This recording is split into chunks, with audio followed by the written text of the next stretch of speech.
Hello guys, welcome to study node. आज हम लोग बीटीएससी बिहार एएनएम एग्ज़ाम 2024 का प्रीवियस ईयर क्वेश्चंस को डिस्कशन करेंगे। यह क्वेश्चन 12 जनवरी सेकेंड शिफ्ट का पूछा गया है। तो चलिए क्वेश्चन नंबर 1 से स्टार्ट करते हैं।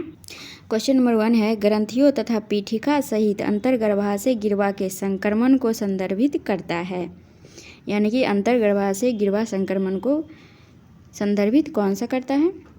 ऑप्शन ए कह रहा है श्रोणि शोथ रोग, ऑप्शन बी अंतर्गर्भाशय कलाशोथ, ऑप्शन सी गर्भाशय गिरवा शोथ, डी बलवल तथा योनि संक्रमण। इसका करेक्ट आंसर कौन होगा? तो आपको ध्यान में रखना है, यहाँ पे अंतर्गर्भाशय गिरवा का संक्रमण पूछ रहा है। ये चीज़ आपको ध्यान में रख करके उसके बाद आंसर देना है। तो इसमें श्रोणि शोथ, ऑप्शन ए में है श्रोणि शोथ रोग, ये तो होगा नहीं। ऑप्शन बी कह रहा है अंतर्गर्भाशय कलाशोथ, तो ये एंडोमेट्राइटिस के बारे में बोल रहा है। ऑप्शन बी ये भी नहीं होगा क्योंकि यहाँ पे गिरवा बोल रहा है यानी कि सर्विक्स। तो ऑप्शन सी में है गर्भाशय गिरवा शोथ, तो ये करेक्ट आंसर ऑप्शन सी होगा। इस क्वेश्चन का करेक्ट आंसर ऑप्शन सी होगा।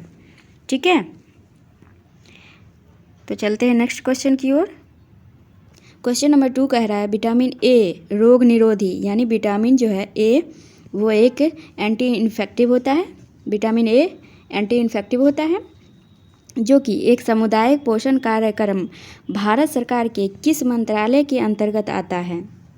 विटामिन ए रोग निरोधी एक सामुदायिक पोषण कार्यक्रम भारत सरकार के किस मंत्रालय के अंतर्गत आता है? ऑप्शन ए है सामाजिक न्याय और अधिकारिता मंत्रालय, बी स्वास्थ्य और परिवार कल्याण मंत्रालय, सी शिक्षा मंत्रालय, डी समाज कल्याण मंत्रालय। तो इनमें से यहाँ पे पोषण कार्यक्रम पूछ रहा है यानी कि ये हेल्थ से रिलेटेड है। तो इसमें से ये तो न्याय अधिकारिता ये तो हेल्थ से रिलेटेड है नहीं।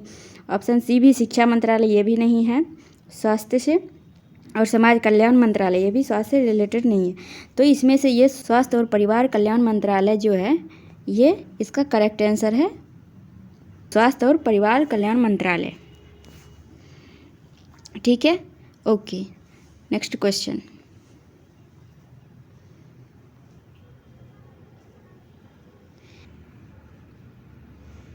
क्वेश्चन नंबर 3 कह रहा है अपरिपक्व शिशुओं को कई कारणों से तापमान बनाए रखने में कठिनाई होती है। निम्नलिखित में से कौन सा वह एक कारण नहीं है? यानी कि शिशु को बहुत सारे कारणों से तापमान बनाए रखने में कठिनाई होती है, तो इनमें से वह कौन सा कारण है जिसके वजह से शिशु के शरीर में तापमान बनाए रखने में कठिनाई नहीं होती है?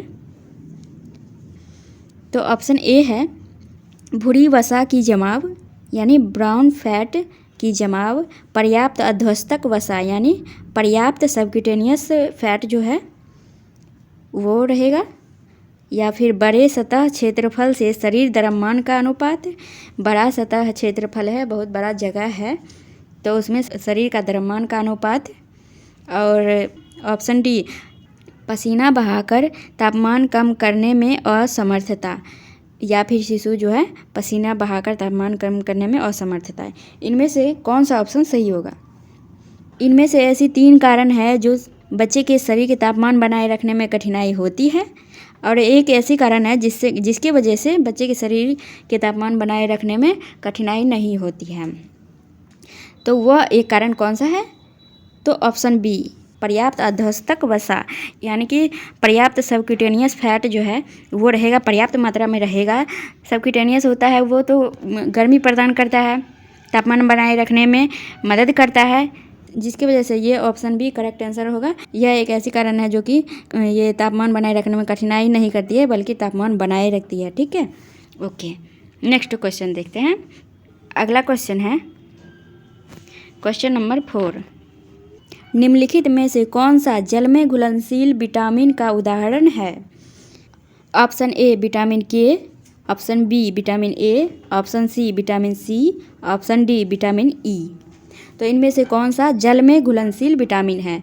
तो ये बहुत ही सिंपल सी क्वेश्चन है, तो इसका करेक्ट आंसर होगा option C. Option C vitamin vitamin C जो कि जल में घुलनशील विटामिन है। जल में घुलनशील विटामिन बी कम्प्लेक्स एंड सी, ये दोनों जो होते हैं जल में घुलनशील होते हैं, और ए डी ई के ये वसा में घुलनशील होते हैं। ठीक है, इसे याद रखिएगा। ओके, नेक्स्ट क्वेश्चन देखते हैं। अगला क्वेश्चन क्या है,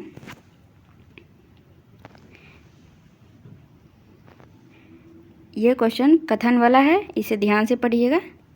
ठीक है, ओके। निम्नलिखित में से कौन सा कथन उपकेंद्र पर प्रदान की गई सेवा को बताता है? तो कौन सा कथन है जो उपकेंद्र पर प्रदान की गई सेवा को बताता है? तो देखते हैं।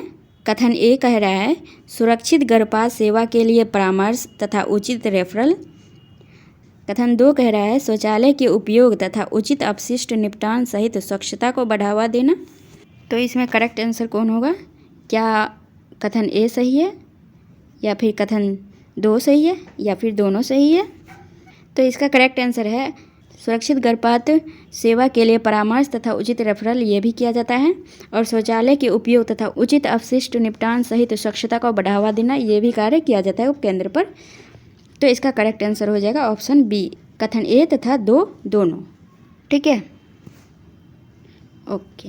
Next question, question number 6।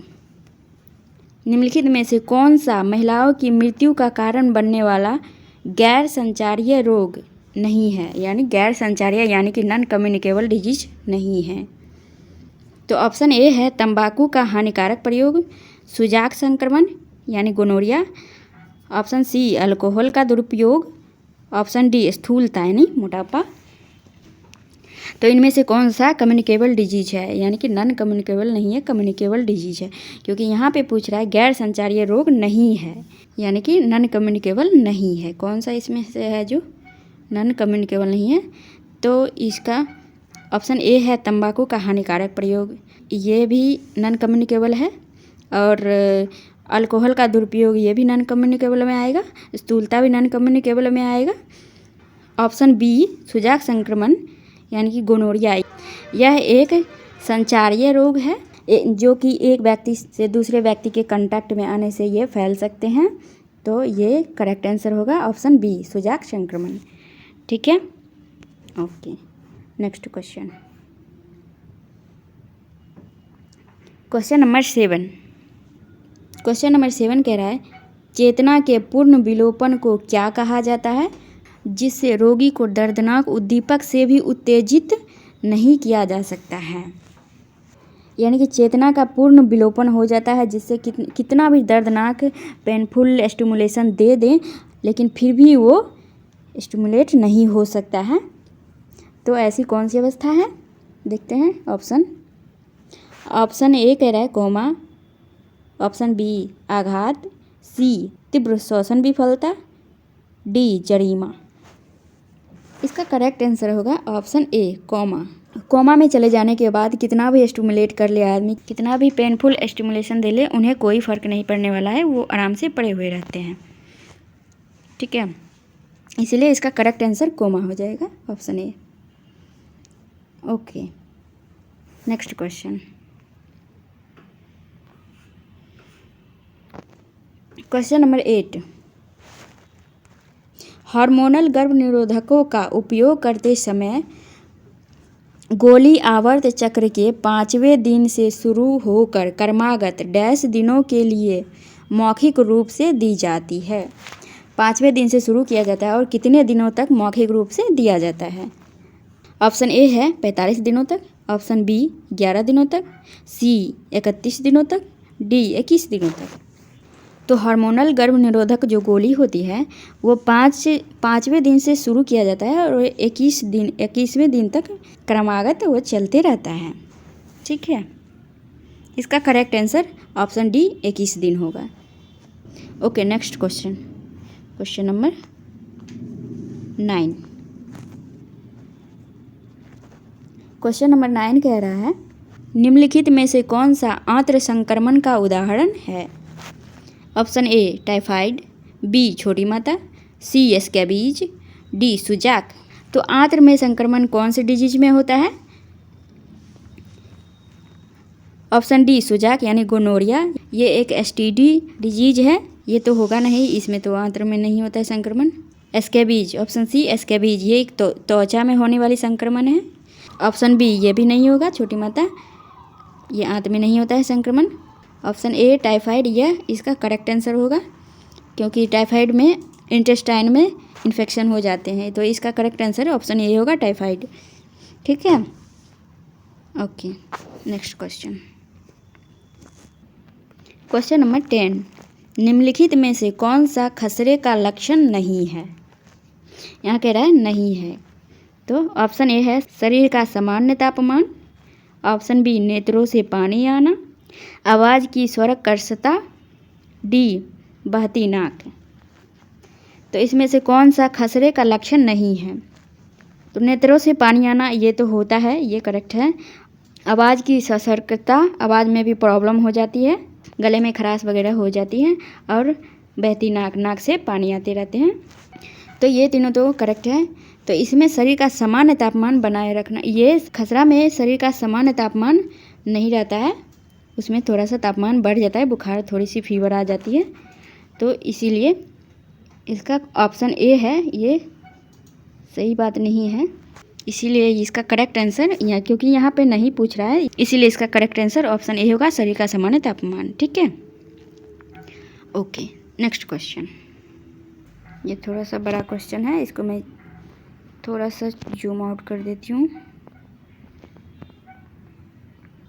Question number 11, सगर्भता यानी कि गर्भावस्था में मधुमेह के जन्म पूर्व प्रबंधन के लिए निम्नलिखित में से कौन सा लक्ष्य नहीं है? कौन सा लक्ष्य नहीं है मधुमेह के प्रबंधन के लिए, यानी मधुमेह के मैनेजमेंट में कौन सा लक्ष्य नहीं है, यही हमें चूज करना है। ऑप्शन ए कह रहा है गर्भ तथा मातृ संबंधी उपद्रवों को रोकना, मधुमेह को नियंत्रित करना तथा रक्त ग्लूकोज स्तर को यथासंभव सामान्य बनाए रखने के लिए ब्लड ग्लूकोज लेवल को सामान्य बनाए रखना, ये भी मैनेजमेंट में आते हैं। ऑप्शन सी महिला संबंधियों परिवार को रोग प्रक्रिया तथा जीवन शैली में आवश्यक संसाधनों के बारे में शिक्षित करना, ताकि गर्भ तथा मातृज उपद्रवों का निराकरण किया जा सके। परिवारों को शिक्षित करना है ताकि मातृ की जो भी दिक्कतें हैं उसमें उसको निराकरण किया जा सके। ऑप्शन डी है हीमोग्लोबिन की कम सांद्रता। तो इसका करेक्ट आंसर कौन सा होगा? तो ऑप्शन ए में जो है गर्भ तथा मातृ संबंधी उपद्रवों को रोकना, ये भी सही है। ऑप्शन बी मधुमेह को नियंत्रित करना तथा रक्त ग्लूकोज के स्तर को यथासंभव सामान्य बनाए रखने के लिए, ये भी करेक्ट है। ऑप्शन सी महिला संबंधियों परिवार को रोग प्रक्रिया तथा जीवन शैली में आवश्यक संसाधनों के बारे में शिक्षित करना, ताकि गर्भ तथा मातृज उपद्रवों का निराकरण किया जा सके, ये भी सही है। ऑप्शन डी जो है हीमोग्लोबिन की कम सांद्रता, ये गलत है, कम सांद्रता नहीं होनी चाहिए।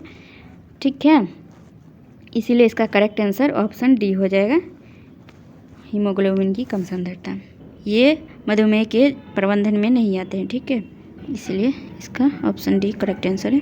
Okay, next question, question number 12, autoclave में निर्जीवाणुकरण के लिए किस दाब का उपयोग किया जाता है? ऑटोक्लेव में स्टेरिलाइजेशन के लिए कितने प्रेशर लगाए जाते हैं, वही पूछ रहा है। ठीक है, तो ऑप्शन ए है 15 psi, बी 18 psi, सी 12 psi, डी 10 psi। इसका करेक्ट आंसर क्या होगा? कितने प्रेशर लगाए जाते हैं? तो ये तो पता ही होगा सभी को, 15 psi, option A 15 psi, option A correct answer है। ऑटोक्लेव में 15 psi का प्रेशर दिया जाता है और 121 डिग्री सेल्सियस टेम्परेचर रहता है। ठीक है, और 15 psi प्रेशर रहता है। ओके, क्लियर है? Okay, next question,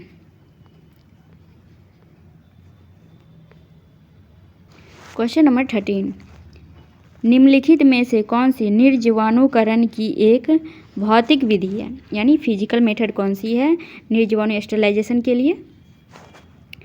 option A है निस्यंदन, ऑप्शन बी फिनॉल तथा फिनोलिया, option C alcohol, option D halogen. तो यहाँ पे क्लियर दिख रहा है ये तीनों जो है अल्कोहल, फिनॉल, हेलोजन, ये सब केमिकल मेथड है, ठीक है। और ये एक निस्यंदन जो है, निस्यंदन, ये एक फिजिकल मेथड है, ठीक है, निस्यंदन।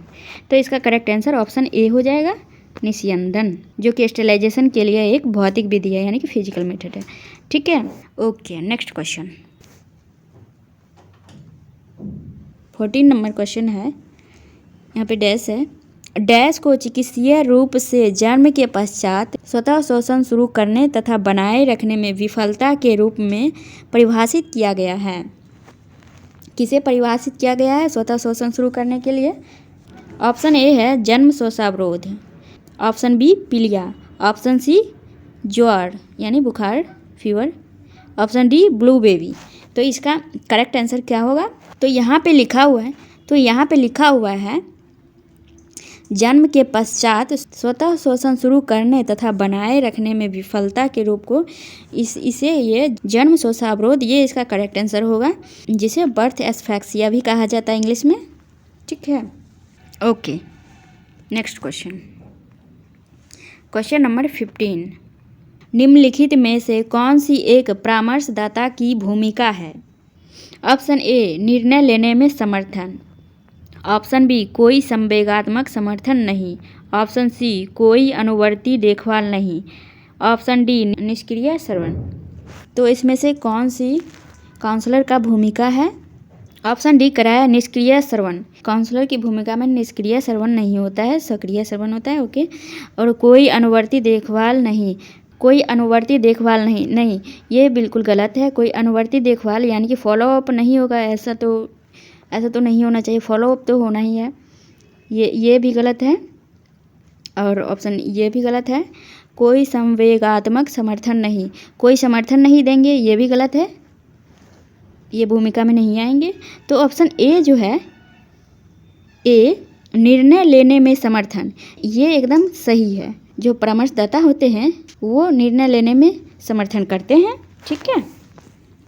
Okay, next question number 16। निम्नलिखित में से कौन सा हार्मोन पुरुषों में द्वितीयक लैंगिक अभिलक्षणों के लिए उत्तरदायी है? मेल में सेकेंडरी सेक्सुअल कैरेक्टर के लिए कौन सी अभिलक्षण जो है उत्तरदायी है?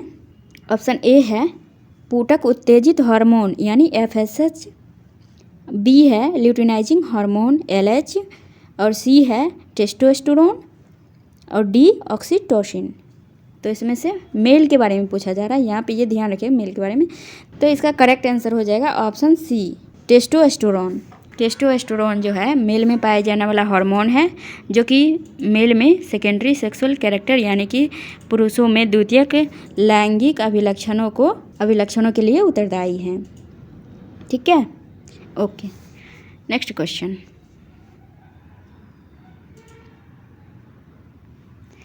नंबर 17। खसरे की वैक्सीन की 0.5 ml खुराक डैश लगाई जाती है। जो खसरे के वैक्सीन होते हैं उनकी 0.5 ml जो खुराक होती है वो कहाँ पे लगाई जाती हैं, ये पूछ रहा है क्वेश्चन में।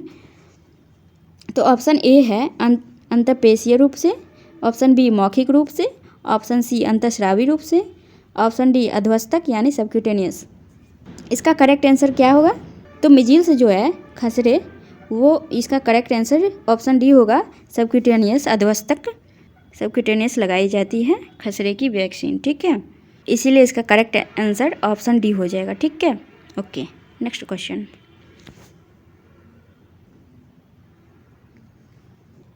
नंबर 18। निम्नलिखित में से कौन सा प्रोटोजोआ के कारण होने वाला लैंगिक संचारित रोग है, यानी STD, सेक्सुअल ट्रांसमिटेड डिजीज। हमें चूज करनी है इन चारों में से कि कौन सी ऐसी प्रोटोजोअल डिजीज है जो कि STD भी है, ठीक है। तो ऑप्शन ए है ट्राइकोमोनियंता यानी trichomoniasis, option B syphilis, option C जननांगी हर्पीज, और ऑप्शन डी सुजाक यानी जो कि गोनोरिया को कहा जाता है, सुजाक के नाम से भी गोनोरिया को जाना जाता है, ठीक है। तो इसका करेक्ट आंसर कौन होगा? प्रोटोजोआ के कारण कौन होता है? तो आपको पता होगा सिफिलिस जो है ये एक बैक्टीरिया के कारण होता है, ठीक है। और जननांगी हर्पीज है, ये एक वायरस के कारण होता है, और सूजा गोनोरिया भी बैक्टीरिया की वजह से होता है। तो इसमें से करेक्ट आंसर जो होगा ऑप्शन ए है ट्राइकोमोनियासिस, ये प्रोटोजोआ के कारण होता है। ठीक है, ओके। Next question number 19। शरीर की सतह पर या कपड़ों में परजीवियों सामान्यतः संधिपाद के समवायन, विकास तथा जनन को क्या कहा जाता है? शरीर के सतह पर या कपड़ों में परजीवियों सामान्यतः संधिपाद के समवायन, विकास तथा जनन को क्या कहा जाता है? ऑप्शन ए है जलाशय, बी पर्याक्रमण, सी संदूषण, डी संक्रमण। इसका करेक्ट आंसर कौन सा होगा? इसका करेक्ट आंसर ऑप्शन बी होगा, पर्याक्रमण। यानी कि शरीर की सतह या कपड़ों में परजीवियों का एक तरह से आक्रमण हो जाता है, जिसकी वजह से उसे पर्याक्रमण कहा जाता है। ठीक है, ओके। Next question number 20। ये थोड़ा सा बड़ा क्वेश्चन है जो कि कथन वाला है, इसे ध्यान से देखेंगे। ठीक है, क्वेश्चन 20। निम्नलिखित में से कौन सा राष्ट्रीय पोषण कार्यक्रम स्वास्थ्य और परिवार कल्याण मंत्रालय के अंतर्गत आता है?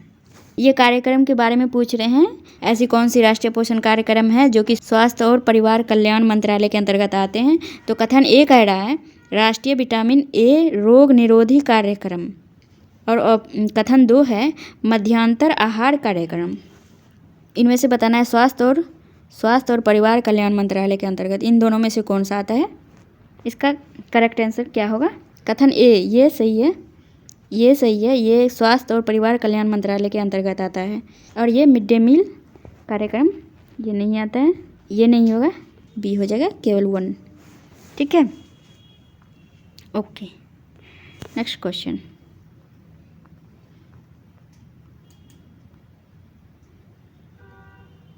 नंबर 21। निम्नलिखित में से कौन सी गर्भाशय असंगति है जिसके परिणाम स्वरूप अपरिपक्व शिशु का जन्म होता है?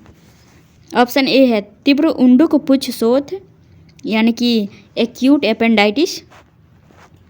ऑप्शन बी गिरवाग्रैव अक्षमता। ऑप्शन सी गंभीर अरक्तता, और ऑप्शन डी मधुमेह। इसका करेक्ट आंसर बताइए। इसका करेक्ट आंसर कौन सा होगा? ऑप्शन डी है मधुमेह। ये उतना परफेक्ट नहीं लग रहा है। ठीक है, ऑप्शन सी है गंभीर अरक्तता यानी सीवियर एनीमिया, ये भी उतना नहीं इफेक्ट कर सकता है। और नेक्स्ट देखते हैं तीव्र उंडुक पुच्छ, ये तो एक्यूट एपेंडाइटिस, ये तो अलग ही है, ये तो बिल्कुल नहीं होगा। इसका करेक्ट आंसर ऑप्शन बी होगा। ठीक है, गर्भाशय गिरवा अक्षमता। यदि गर्भाशय गिरवा की अक्षमता हो जाती है जिसकी वजह से अपरिपक्व यानी कि प्री मैच्योर बेबी का डिलीवरी हो सकता है, तो ये ज़्यादा सही है, इसीलिए इसका करेक्ट आंसर ऑप्शन बी हो जाएगा। ठीक है, ऑप्शन बी गर्भाशय गिरवा अक्षमता। Okay, next question number 22। Dash किसी ऐसे पदार्थ के संपर्क में आने से तीव्र एलर्जिक प्रतिक्रिया के परिणाम स्वरूप घटित होता है जिसके प्रति बच्चों को सुग्राहीकृत बनाया गया है। किसी ऐसे पदार्थ के संपर्क में आने से तीव्र एलर्जिक प्रतिक्रिया के परिणाम स्वरूप घटित होता है जिसके प्रति बच्चे को सुग्राहीकृत बनाया जाता है। तो ऑप्शन ए है तीव्रग्राही आघात, ऑप्शन बी तंत्रिका जन्य आघात, ऑप्शन सी हृदय जन्य आघात, ऑप्शन डी पुतीता आघात। इसका करेक्ट आंसर क्या होगा? इसका करेक्ट आंसर है ऑप्शन ए तीव्रग्राही आघात, यानी कि एनाफाइलेक्टिक शॉक। ठीक है, इसका करेक्ट आंसर ऑप्शन ए होगा, याद रखिएगा इसे। नेक्स्ट क्वेश्चन देखते हैं।